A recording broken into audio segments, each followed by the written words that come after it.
పాడేసి వచ్చి అంటే ఈవెన్ ఆడియో రిలీజ్ అయిపోయి సీడీ చూసే వరకు మనదని మనం అనుకోలేం. ఎందుకంటే ఆ మధ్యలో ఎప్పుడైనా ఆ పాట మారిపోవచ్చు, వేరే సింగర్కి వెళ్ళొచ్చు. అంటే దానికి రీజన్స్ చాలా ఉండొచ్చు. ఏమో మేబీ డైరెక్టర్కి నచ్చకపోవచ్చు, హీరోకి నచ్చకపోవచ్చు, లేకపోతే ఆ హీరోయిన్కి సెట్ కాకపోవచ్చు, లేకపోతే ఇంకా బెటర్గా పాడి ఉండొచ్చు వేరే సింగర్. సో ఇలా చాలా కారణాలు ఉండొచ్చు. మీకు అలా ఏమన్నా సందర్భాలు జరిగాయండి. అలా కొన్ని పాటలు మిస్ అయ్యాను. కొన్ని పాటలు నేను వేరే ఊళ్ళల్లో వేరే దేశంలో ఉన్నాను కాబట్టి మిస్ అయ్యాను. అలా కాకుండా అంటే 2-3 హిట్ సాంగ్స్ నేను పోగొట్టుకున్నవి ఏంటంటే అదరగొట్టు ఆ సాంగ్ ఒకటి, తర్వాత రబ్బర్ గాజులు. ఆ రబ్బర్ గాజుల పాట నేనే పాడాను యాక్చువల్గా, కిరమణి గారు నన్ను పిలిచి పాడించారు. కానీ అదే రోజు ఈవినింగ్ నేను మణిశర్మ గారి ట్రూప్లో భాగంగా అమెరికా వెళ్తున్నాను.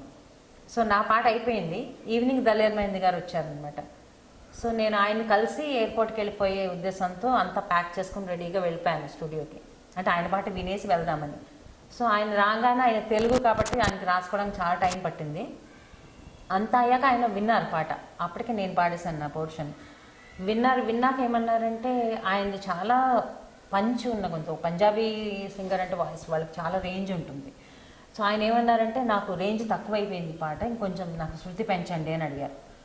శృతి పెంచితే ఏమవుతుందంటే నేను అప్పటి వరకు పాడింది వేస్ట్ అయిపోతుంది.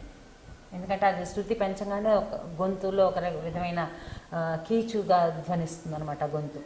సో అంటే కొంతవరకు చేయొచ్చు, ఒక హాఫ్ నోట్ వరకు ఆ డిఫరెన్స్ తెలియకుండా మేనేజ్ చేయొచ్చు టెక్నికల్గా.